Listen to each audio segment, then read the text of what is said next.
Bonjour à toutes, bonjour à tous. Il est 11 heures. Nous allons démarrer ce nouveau webinaire sur le marketing automation et des scénarios spécialement aujourd'hui pour les éditeurs de logiciels en SaaS. Je suis Stéphane Coulot, je suis le fondateur et le président de Webmécanique. Nous sommes éditeurs de solutions logicielles en SaaS. Nous avons la chance d'être européens, donc nous sommes totalement RGPD compatibles. Et je voudrais vous parler aujourd'hui à vous qui êtes éditeur de logiciels en SaaS comme nous. J'aimerais vous partager notre expérience de l'implémentation de scénarios de marketing automation et notamment 3 d'entre eux qui me paraissent très importants. Ce n'est pas exhaustif, ce ne sont pas les seuls, mais ils sont très importants. C'est le moment où vous allez engager vos clients pour prendre des rendez-vous physiques.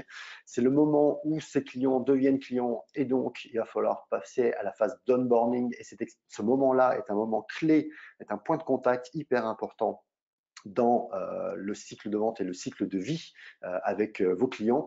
Et le troisième point et moment important va être celui où vous allez vivre avec votre client. Il est formé, il utilise votre solution, mais il a encore des soucis, des problèmes, des choses à résoudre, il a besoin de conseils et on va voir comment on peut apporter le bon conseil au bon moment. Je vous propose de démarrer, on en aura à peu près pour une trentaine de minutes.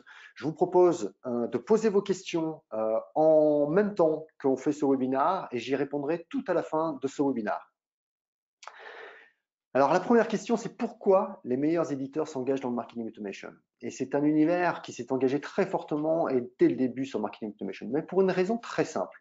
C'est que les coûts d'acquisition de trafic sont extrêmement onéreux et le sont de plus en plus. Tout ce qui est publicité en ligne, tout ce qui est SEO, donc produire des contenus, tout ce qui est content management ne va cesser de coûter plus cher. Pourquoi? Parce qu'il y a toujours plus de monde et comme ce sont des systèmes essentiellement d'enchères pour le SEA, qu'il va falloir produire toujours des contenus plus pertinents en plus grand nombre pour le SEO, finalement, c'est un coût qui ne fait qu'augmenter.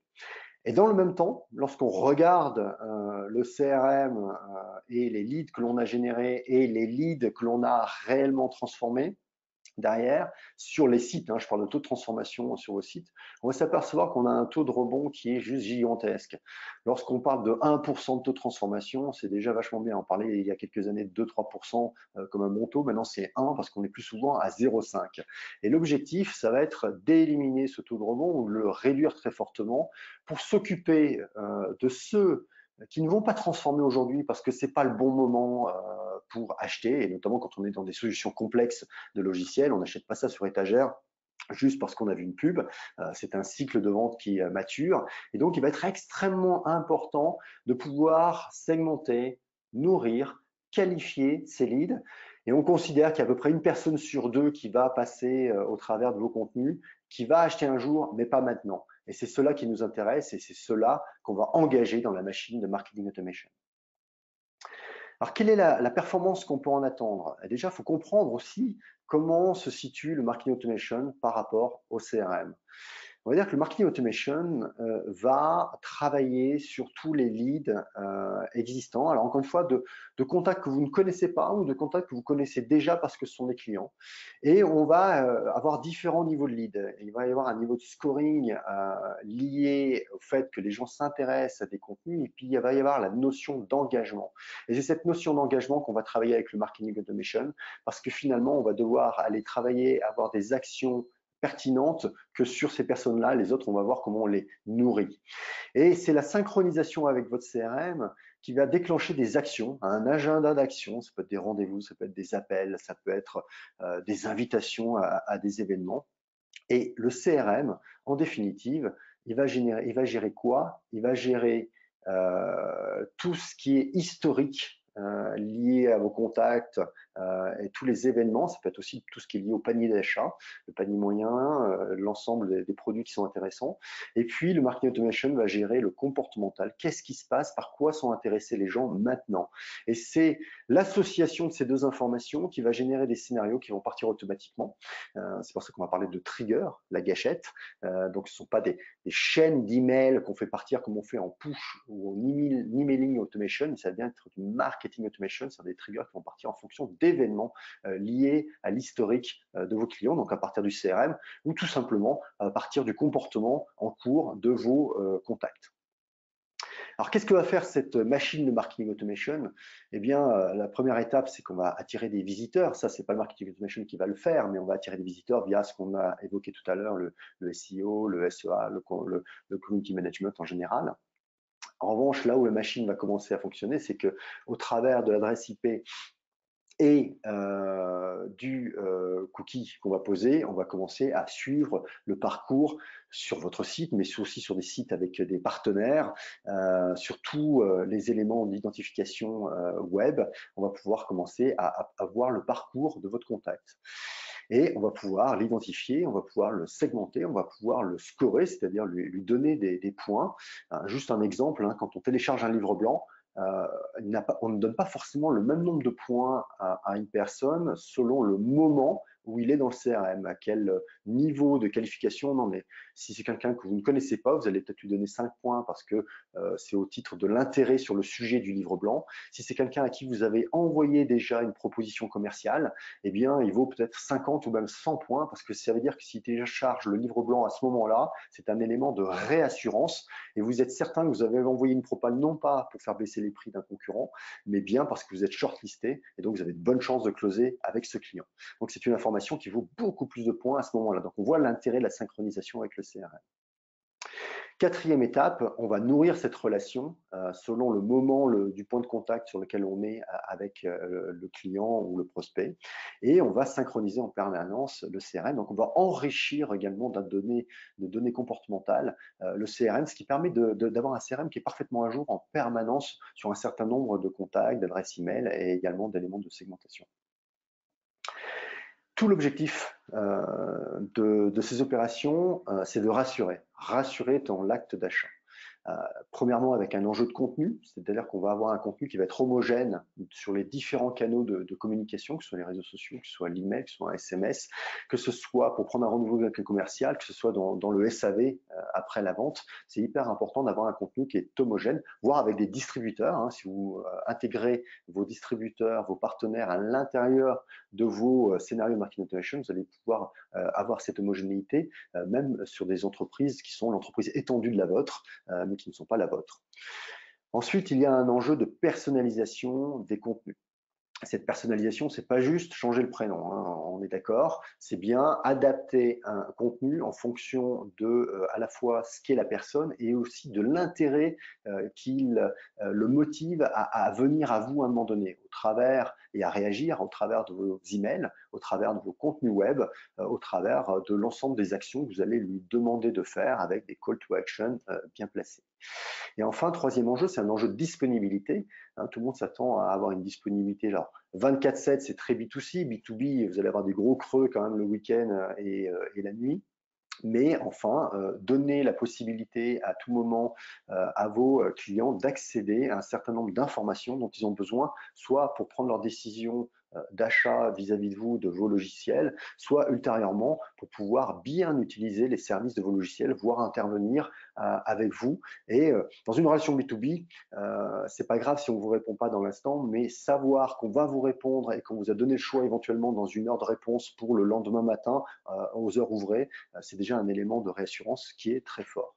Et tout ça va permettre cet enjeu de confiance qui va rassurer dans l'acte d'achat avant d'être client, mais aussi pendant qu'on est client, parce qu'il y aura bien du réachat plus tard, il y aura bien un renouvellement, surtout quand vous êtes une entreprise de logiciels en SaaS, il y a forcément un renouvellement qui intervient, il y a des notions de cross-selling, d'upselling qui sont hyper importantes dans cet enjeu de confiance. Alors maintenant, je vous propose de rentrer dans le vif du sujet et des 3 scénarios qui me semblent importants. Encore une fois, ce n'est pas exhaustif, il y en a plein d'autres, vous le verrez, mais ces 3-là, je tenais à vous les expliquer. Le premier, c'est celui de l'engagement. Un lead, il ne sert que s'il est suivi et transformé rapidement. Si on reprend la carte de l'ensemble du cycle de vie de manière schématisée, on va avoir dans cette phase d'acquisition une phase où les personnes sont impactées par un problème, ils doivent le résoudre. Ensuite, ils vont aller chercher de l'information par rapport à ce problème et ils vont trouver certaines pistes de solutions et c'est là où vous commencez à intervenir, c'est-à-dire que vous devenez votre contact devient un marketing qualified lead parce qu'il a été intéressé à un contenu qui répondait à un problème. Et la phase sur laquelle intervient ce scénario, c'est la phase où on va passer du MQL au SQL, c'est-à-dire du Marketing Qualified Lead au Sales Qualified Lead, c'est-à-dire du lead qui a été amené par le marketing pour le remettre au commercial. Et on va intervenir sur le moment de cette sélection pour en faire quelqu'un qui va être engagé, qui va vous signer un bon de commande. Alors, dans la phase d'engagement, dans l'univers du logiciel, la spécificité, c'est que souvent, il y a une période de trial, c'est-à-dire une période d'essai du logiciel, une période où on va laisser le prospect, alors je vais dire jouer avec le logiciel en tout cas, commencer à s'exercer, avoir un contact presque physique, c'est le contact qu'on pourrait avoir en magasin lorsqu'on est en B2C sur des objets comme un téléphone ou une voiture ou encore d'autres ou des vêtements. Et là, on va regarder finalement, est-ce que l'UX va bien, est-ce qu'on est à l'aise avec ce logiciel? Et donc, on va avoir dans cette première période de trial déjà une première notion d'engagement parce qu'il faut engager sur les gens à bien faire le trial, à le faire correctement, à les pousser à utiliser les bonnes fonctionnalités de manière à ce qu'ils appréhendent l'ensemble de la qualité du logiciel. Et puis intervient une deuxième phase où les gens ont fini cette période de trial et il va falloir les motiver pour les engager, et cette fois-ci avec un engagement financier qu'il va peut-être falloir qu'ils demandent et donc il va peut-être falloir qu'ils convainquent d'autres personnes dans l'entreprise. Et là aussi, on va avoir une série d'emails qui vont intervenir à ce moment-là. Tout l'objectif, c'est d'informer et de rassurer, d'accord, de manière à automatiser une prise de rendez-vous avec un commercial. On est sur des ventes complexes, on est sur des ventes avec des montants importants en SaaS. Ça peut être 5 000, ça peut être 10 000, ça peut être 100 000 ou plus d'euros annuels pour vos logiciels. Et donc, on va automatiser cette prise de rendez-vous avec une série d'emails personnalisés, alors qui peuvent durer une quinzaine de jours.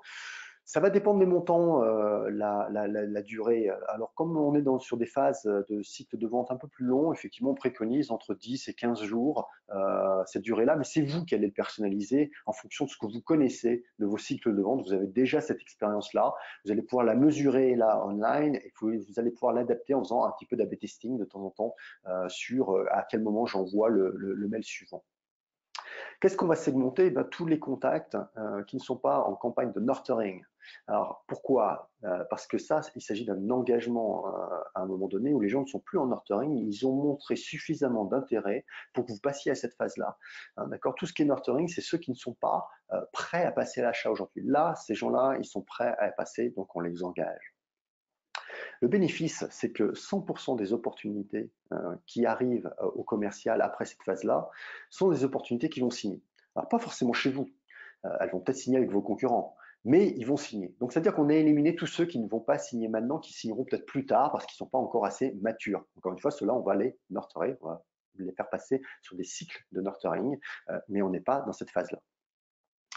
Et le résultat qu'on constate chez nos clients éditeurs de logiciels, et on en a un certain nombre aujourd'hui, et on le constate également chez nous, chez Webmecanics, c'est que vous avez une augmentation très très sensible de vos rendez-vous très qualifiés. C'est-à-dire que vous avez plus de 75% de rendez-vous très qualifiés, c'est-à-dire que vos collaborateurs qui sont en charge de vos clients sont focalisés sur des gens qui vont signer.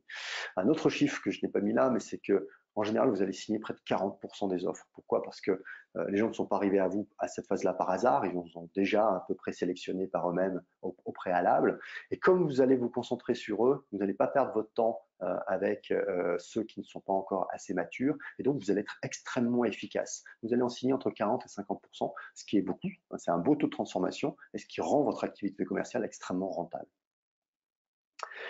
Alors, si on passe à la deuxième phase, qui est l'onboarding, elle intervient évidemment juste après. Vous avez signé, vous avez été successful, comme on dit en bon français, avec votre client. Votre commercial est content, il a touché sa commission.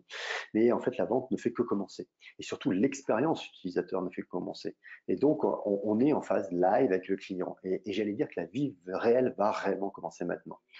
Et tout l'objectif ici, ça va être de commencer à engager votre client à différents niveaux. Il y a celui qui va qui vous a choisi et qui a fait un acte d'achat, mais il y a aussi celui ou ceux qui vont vous utiliser la solution. Et ceux-là, il va falloir vous concentrer sur eux extrêmement rapidement. Donc, vous allez remercier tout le monde, peut-être avec un message un petit peu différent selon que vous vous adressez au directeur général de la business unit ou de l'entreprise ou aux personnes fonctionnelles qui vont réellement utiliser la solution. Mais ensuite, ces personnes-là, il va falloir commencer à les engager, notamment en leur montrant les fonctionnalités qu'ils doivent voir et dans quel ordre. Alors, ça peut être aussi une phase un peu préalable où on va prendre un rendez-vous pour la formation. Hein, ça, c'est vous qui allez voir dans quelle phase vous allez mettre les gens. Mais c'est extrêmement important de faciliter la vie de nos nouveaux clients. Pourquoi? Parce que, un, vous allez les rendre compétents, vous allez les rendre autonomes très rapidement.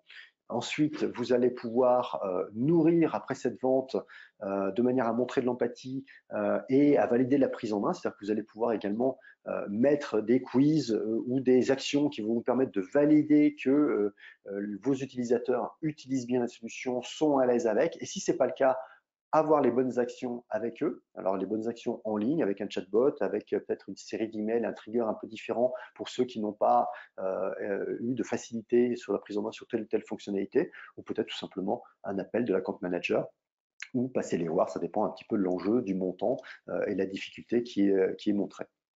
Donc, vous allez segmenter finalement vos utilisateurs à ce moment-là entre ceux qui sont parfaitement autonomes, vous allez pouvoir laisser vivre leur vie, vous les réactualiserez cette information plus tard, et puis ceux qui sont en difficulté, ceux-là, vous allez pouvoir les aider. Un des bénéfices clés, c'est d'avoir beaucoup moins d'activité au support. C'est-à-dire que le support n'est pas engorgé par les gens qui ont des difficultés faibles, on va dire, et donc vous allez les rendre autonomes assez facilement, et donc vous allez diminuer l'activité de manière là aussi à faire en sorte que votre support soit concentré sur j'allais dire les vrais problèmes. Tout le monde a des vrais problèmes, mais en tout cas ceux qui nécessitent vraiment l'intervention d'une personne physique à ce moment-là. Les résultats, c'est que vous avez vos fonctionnalités qui sont beaucoup mieux utilisées. La plupart du temps, en fait, on s'aperçoit que les utilisateurs découvrent les fonctionnalités à l'occasion où un account manager vient les voir, ou à l'occasion d'une vidéo, ou à une occasion où en fait ils ne l'ont pas vu. Et donc, s'ils ont sous-utilisé certaines fonctionnalités, c'est peut-être un risque à un moment donné, ils vous utilisent mal ou peu, voire un jour se désabonnent de votre solution. Là, on a des fonctionnalités qui sont bien utilisées et puis surtout, on a 90% des personnes qui sont autonomes que vous allez pouvoir engager sur un autre trigger dont on ne va pas forcément parler aujourd'hui, mais qui va être un programme d'ambassadeurs, puisque ceux-là sont contents de la solution, ils l'utilisent bien.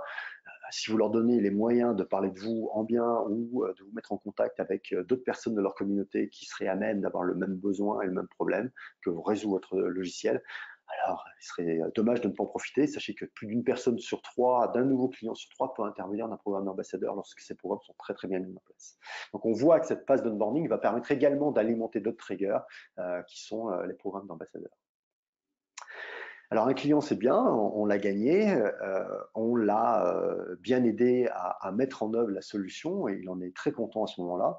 Mais la vie n'est pas terminée là. Et si on veut pouvoir augmenter le revenu moyen avec cet utilisateur, il va falloir travailler très efficacement la croissance de cet utilisateur dans l'usage qu'il a de votre logiciel, mais pas que. C'est également toute la relation avec votre entreprise. Il faut qu'il garde cette relation émotionnelle. On a parlé tout à l'heure des 3 enjeux de contenu. Il continue à vivre et il s'agit de continuer à gagner des points pendant toute cette expérience. Donc, on va parler de Customer Success et notamment un des points du Customer Success qui me tient vraiment à cœur, c'est d'utiliser votre site de support ou les pages FAQ de vos sites. Vos clients auront toujours besoin d'accéder à des contenus qui vont les aider. Ça peut être des contenus de type plutôt marketing lorsque c'est la fonction, mais si vous êtes dans les ressources humaines ou si vous êtes sur des ERP, ça va être lié à la supply chain management, à l'approvisionnement, ça va être lié au recrutement, ça va être lié au sujet fonctionnel que votre logiciel traite, mais ça va être aussi des problèmes techniques, des problèmes de mise en œuvre, peut-être même de bugs liés à certains usages que vous n'aviez pas imaginés. Et il va être très important de soigner cette page de support ou ces pages de FAQ. Traditionnellement, ce sont des pages qui sont vues comme un centre de coût. Et on va voir que ça peut être un centre de profit. Sachez déjà que 80% de vos clients, si vous faites des pages FAQ, des pages support qui sont efficaces, facilement accessibles, vont les utiliser. C'est énorme, ça correspond à un vrai besoin. Plus de 97% estiment que ça fait partie des choses indispensables, sont un critère de choix extrêmement important pour eux lorsqu'ils choisissent une solution, mais aussi lorsqu'ils choisissent de continuer ou pas avec une solution, parce que vos clients seront toujours sollicités par des compétiteurs, donc sachez qu'à un moment donné, ils se reposeront cette question également. Et plus de 66% pensent à changer d'éditeur de logiciel uniquement parce qu'ils ont une mauvaise expérience au travers du support. Et encore une fois, le support, il ne démarre pas au moment d'un appel avec un contact physique d'une personne chez vous qui répond au téléphone, mais il va commencer par l'accessibilité des contenus et la qualité de ces contenus. Je vous cite une petite anecdote. Nous avons un client l'été dernier, quand je lui ai posé la question de son premier contact avec Webmecanic, il m'a dit c'était un tuto du support sur une demande qu'il avait cherchée sur Google, sachant qu'il utilisait une autre solution de marketing automation à ce moment-là. Et il avait été particulièrement satisfait de la réponse en vidéo qui avait été faite par notre responsable support.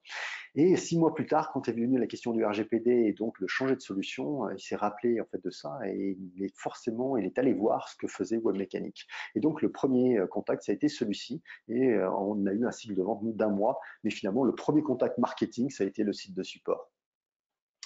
Donc l'objectif du site de support, ça va être d'identifier des gens qui sont en position de churner ou d'avoir une activité d'attrition, c'est-à-dire de ne plus s'abonner à vous. Et ça, vous allez capter ces signaux faibles, en fait, des signaux faibles qui vont être liés au contenu qu'ils regardent.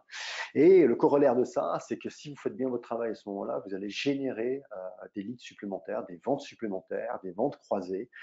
Le plus simple, en général, ce sont des ventes de services parce que vous identifiez en fait des manques en termes de formation ou des nouveaux besoins de synchronisation avec peut-être des logiciels tiers. Voilà, il y a un contexte qui a évolué, les gens recherchent de l'information et vous leur donnez et ça donnera peut-être l'occasion de vendre des services adaptés, des services idoines qui vont leur permettre à nouveau de bien utiliser vos logiciels dans un contexte qui est peut-être nouveau chez eux. Alors les moyens, ce sont des contenus. Ces contenus, ça peut être des contenus texte, ça peut être des contenus vidéo, ça peut être pas mal de choses. Soyez inventifs. Sachez que les contenus texte sont toujours très intéressants, notamment pour répondre à des questions orales. On va avoir de plus en plus des requêtes orales sur lesquelles on va devoir répondre. Donc, on va avoir un marketing qui va un petit peu changer en termes de questionnement. Et ces contenus courts de type FAQ ou support répondent très très bien à ce format. La segmentation, ça va être là à nouveau d'identifier des clients qui sont autonomes avec des clients qui sont à accompagner. C'est pas parce que les gens vont sur votre site de support qu'ils sont forcément en recherche d'une formation. Ils peuvent être très autonomes et aller accéder à des contenus assez évolués.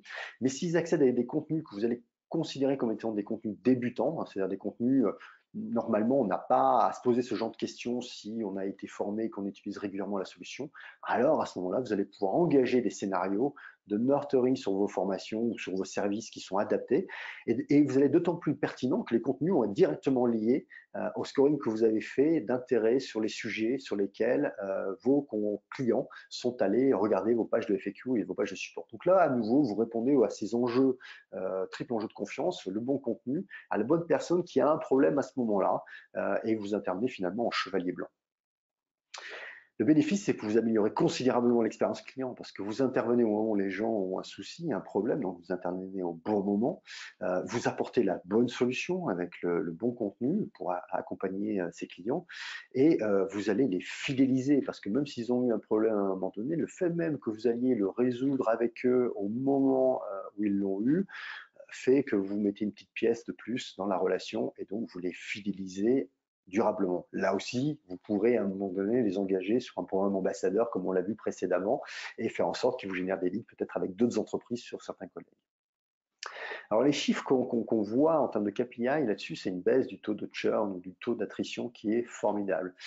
Nous, à partir du jour où on a mis en place ce système-là, on a passé le taux de churn de 18 à 8% juste sur cette action-là. Donc c'est gigantesque, c'est énorme pour votre croissance. Et puis un corollaire, c'est que vous allez vendre plus de services. Alors c'est pas forcément là où vous margez le plus en tant qu'éditeur logiciel, mais c'est important parce que finalement ça vient payer les gens que vous pouvez mettre en place pour rendre ce service de Customer Success auprès de vos clients. Et donc, c'est un service que vous pouvez apporter sans que ça vous coûte, sans que ça vous pèse sur vos marges. Et puis, vous allez garder vos clients plus longtemps. Donc, la fameuse lifetime value de vos clients va augmenter.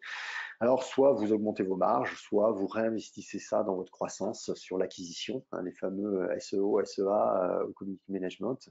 Mais en tous les cas, c'est bénéfique pour votre croissance, pour votre entreprise. Ce que nous disent nos utilisateurs, c'est que le marketing automation va vous apporter surtout de la data sur vos clients. Donc, vous allez mieux connaître vos clients, vous allez pouvoir mieux les engager, vous allez surtout mieux comprendre quel type de contenu ils ont besoin. Donc, là, vous allez au fur et à mesure améliorer aussi la qualité de ces contenus. Vous allez pouvoir A/B tester ces contenus, leur qualité, leur accessibilité, de manière à répondre en permanence et toujours mieux avec cette itération à ces trois enjeux de contenu, d'accessibilité, de personnalisation et d'homogénéisation de ces contenus. Voilà, j'ai terminé. On est arrivé au bout de ce webinaire, à peu près 30 minutes. On a tenu les délais. Si vous voulez aller plus loin, on a avec Gabriel de Wichable, le fondateur et patron de l'agence 1 minute 30, qui a été un des précurseurs dans l'inbound marketing il y a déjà quelques années de cela. Nous avons édité ce livre Marketing Automation, comment fluidifier sa relation client sans la dégrader. Ces 3 scénarios sont à l'intérieur, totalement expliqués. Vous en avez plein d'autres. Et vous avez surtout la méthodologie d'implémenter le marketing automation, les points pour ne pas se planter, et même pour choisir une solution de marketing automation. One Mechanic n'est pas toujours le premier, vous le verrez. Je vous remercie infiniment pour votre attention.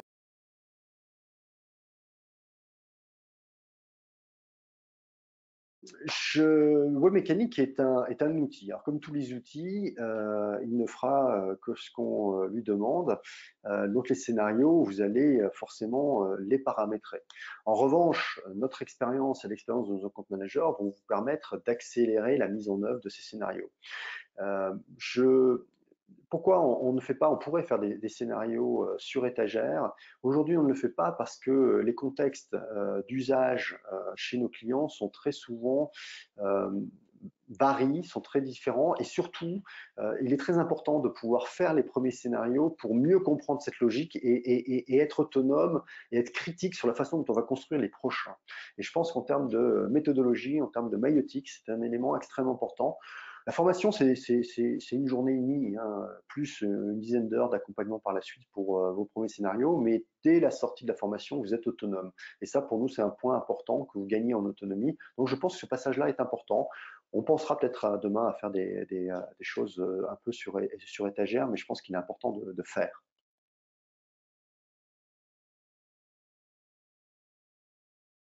Alors, c'est une bonne question, hein.